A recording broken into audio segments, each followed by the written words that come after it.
नमस्कार दोस्तों, स्वागत है आपका एक और नई वीडियो में। आज की वीडियो का पहला प्रश्न है दोस्तों, टाइफाइड रोग से शरीर का कौन सा अंग मुख्य रूप से प्रभावित होता है? तो टाइफाइड रोग से जो है आंत मुख्य रूप से प्रभावित होती है। तो सही उत्तर हो जाएगा ऑप्शन नंबर सी। अगला प्रश्न है, प्रसिद्ध कीर्ति मधुशाला के रचयिता कौन थे? तो प्रसिद्ध कीर्ति मधुशाला के जो रचयिता हैं वो है हरिवंश राय बच्चन। तो सही उत्तर हो जाएगा option number B, Harivansh Rai Bachchan. अगला प्रश्न है, दाभोल विद्युत परियोजना भारत के किस राज्य में स्थित है? तो दाभोल विद्युत परियोजना भारत के महाराष्ट्र राज्य में स्थित है। तो इस क्वेश्चन का सी सही उत्तर हो जाएगा। अगला प्रश्न है, रंग भेद विरोधी आंदोलन का नेतृत्व किसने किया था?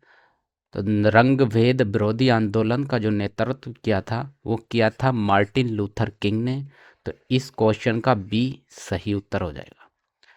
अगला प्रश्न है, जिप्सम का रासायनिक नाम क्या है? तो जिप्सम का जो रासायनिक नाम है वो है कैल्शियम सल्फेट। तो सी सही उत्तर हो जाएगा, कैल्शियम सल्फेट। अगला प्रश्न है, शरीर की सबसे सूक्ष्म छोटी इकाई क्या होती है? तो शरीर की सबसे छोटी इकाई होती है कोशिका। तो सी सही उत्तर हो जाएगा, कोशिका। अगला प्रश्न है, शरीर में किसकी अधिकता के कारण दिल का दौरा पड़ता है? तो शरीर में कोलेस्ट्रॉल की अधिकता के कारण दिल का दौरा पड़ता है। तो सही उत्तर हो जाएगा ऑप्शन नंबर बी। अगला प्रश्न है, ग्रेनाइट किस प्रकार की चट्टानों में पाया जाता है? तो दोस्तों ग्रेनाइट पाया जाता है आग्नेय चट्टानों में। तो बी सही उत्तर हो जाएगा। अगला प्रश्न है, विश्व का सबसे विशालतम रेगिस्तान कौन सा है? विश्व का सबसे विशालतम रेगिस्तान है सहारा रेगिस्तान। तो सही उत्तर हो जाएगा ऑप्शन नंबर सी। अगला प्रश्न है, मध्य रात्रि का सूर्य कहाँ की एक प्रमुख परिघटना है? तो मध्य रात्रि का जो सूर्य है ये संपूर्ण आर्कटिक वृत्त की एक परिघटना है। तो सी सही उत्तर हो जाएगा। अगला प्रश्न है दोस्तों, प्रश्न नंबर 11 है, क्षण चुंबक में सर्वाधिक चुंबकत्व कहाँ होता है? तो ये होता है दोनों ध्रुवों पर। सी सही उत्तर हो जाएगा। अगला प्रश्न है, प्रोटेस्टेंट आंदोलन की शुरुआत किसके द्वारा की गई थी? तो इस आंदोलन की शुरुआत की गई थी मार्टिन लूथर द्वारा। तो इस क्वेश्चन का बी सही उत्तर हो जाएगा। अगला प्रश्न है, प्रश्न नंबर 13, हवा में ध्वनि की चाल कितनी होती है? तो हवा में ध्वनि की चाल होती है 760 मील प्रति घंटा। तो इस क्वेश्चन का बी सही उत्तर हो जाएगा। अगला प्रश्न है, प्रश्न नंबर 14, चलचित्र यानी फिल्म बनाने वाले प्रथम भारतीय कौन थे? तो प्रथम भारतीय थे दादा साहेब फाल्के। इस क्वेश्चन का बी सही उत्तर हो जाएगा। पहली बार भारत में फिल्म बनाई थी दादा साहेब फाल्के ने। अगला प्रश्न है, राष्ट्रीय गीत वंदे मातरम किस पुस्तक में संकलित है? तो राष्ट्रीय गीत जो वंदे मातरम है ये आनंद मठ पुस्तक में संकलित है। तो इस क्वेश्चन का बी सही उत्तर हो जाएगा। अगला प्रश्न है दोस्तों, प्रश्न नंबर 16, लुधियाना किस नदी के किनारे स्थित है? तो लुधियाना जो है सतलज नदी के किनारे स्थित है। तो इस क्वेश्चन का सी सही उत्तर हो जाएगा, सतलज नदी। अगला प्रश्न है, अलबरूनी किस शासक के काल का प्रसिद्ध इतिहासकार था? तो अलबरूनी जो था मोहम्मद गजनबी के शासन काल का एक प्रसिद्ध इतिहासकार था। तो सही उत्तर हो जाएगा ऑप्शन नंबर बी। अगला प्रश्न है, अम्लीय वर्षा का मुख्य कारक क्या है? तो अम्लीय वर्षा का मुख्य कारक होता है दोस्तों सल्फर डाइऑक्साइड और नाइट्रस ऑक्साइड। इस क्वेश्चन का बी सही उत्तर हो जाएगा। वीडियो का अगला प्रश्न है, सौर सेल सौर ऊर्जा को किस ऊर्जा में परिवर्तित करता है? तो सौर सेल जो है विद्युत ऊर्जा को परिवर्तित करता है। इस क्वेश्चन का बी सही उत्तर हो जाएगा। वीडियो का अगला प्रश्न है, प्रश्न नंबर 20, ऑस्टियोलॉजी के अंतर्गत किसका अध्ययन किया जाता है? तो ऑस्टियोलॉजी के अंतर्गत हड्डियों यानी अस्थियों का अध्ययन किया जाता है। इस प्रश्न का सी सही उत्तर हो जाएगा। वीडियो का अगला प्रश्न है प्रश्न नंबर 21। हर्षवर्धन को किस चालुक्य शासक ने युद्ध में हराया था?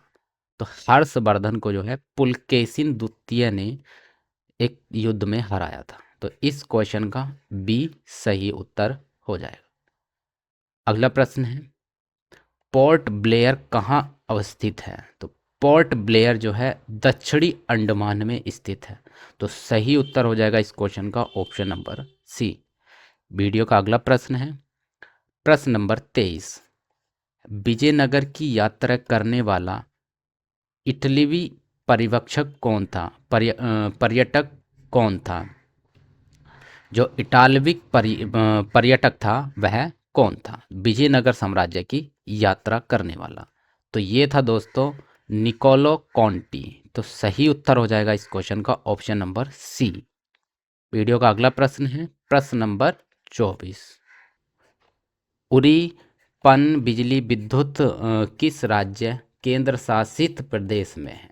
तो उरी पन बिजली विद्युत परियोजना किस राज्य में है? तो ये है दोस्तों option number C Jammu Kashmir में।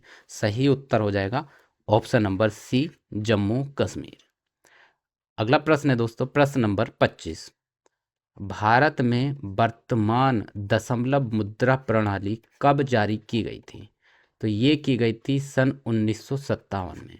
इस क्वेश्चन का सी सही उत्तर हो जाएगा ऑप्शन सी। वीडियो का अगला प्रश्न है प्रश्न नंबर 26। मुखवरात किस देश की गुप्तचर संस्था है? तो मुखबरात जो है मिस्र देश की गुप्तचर संस्था है। तो सही उत्तर हो जाएगा ऑप्शन नंबर सी। अगला प्रश्न है निम्न में से कौन सी नदियां पश्चिम की ओर बहती हैं? तो दो नदियां हैं भारत की नर्मदा और ताप्ती। ये पश्चिम की ओर बहती हैं। तो सही उत्तर हो जाएगा ऑप्शन नंबर सी। अगला प्रश्न है नादिर शाह ने भारत पर आक्रमण किस वर्ष किया था? तो नादिर शाह ने जो आक्रमण किया था 1739 ईस्वी में किया था। तो सही उत्तर हो जाएगा ऑप्शन नंबर बी। अगला प्रश्न है भारतीय संविधान के अनुसार किसे हटाने के लिए किसकी विशिष्ट विधि प्रावधान नहीं है? तो भारतीय संविधान में किसे हटाने के लिए विशिष्ट विधि प्रावधान नहीं है? तो ये है राज्यपाल। तो इस क्वेश्चन का सी सही उत्तर हो जाएगा। अगला प्रश्न है भारत विधा भवन की स्थापना किस वर्ष की गई थी? तो भारत विधा भवन की जो स्थापना की गई थी वो सन 1938 में की गई थी। इस क्वेश्चन का बी सही उत्तर हो जाएगा। अगला प्रश्न है प्रश्न नंबर 30। भारत विधा भवन की स्थापना महात्मा गांधी की प्रेरणा से किसने की थी? तो भारत विधा भवन की जो स्थापना की थी वो के.एम. मुंशी ने की थी महात्मा गांधी की प्रेरणा से। अगला प्रश्न है दोस्तों प्रश्न नंबर 31। मुखबरात किस देश की प्रसिद्ध गुप्तचर संस्था यानी इंटेलिजेंस एजेंसी है? तो ये है मिस्र की। ये रिपीटेड क्वेश्चन हो गया। तो दोस्तों ये थे most important general knowledge question इस वीडियो के। तो अगली वीडियो में मिलते हैं, तब तक के लिए नमस्कार।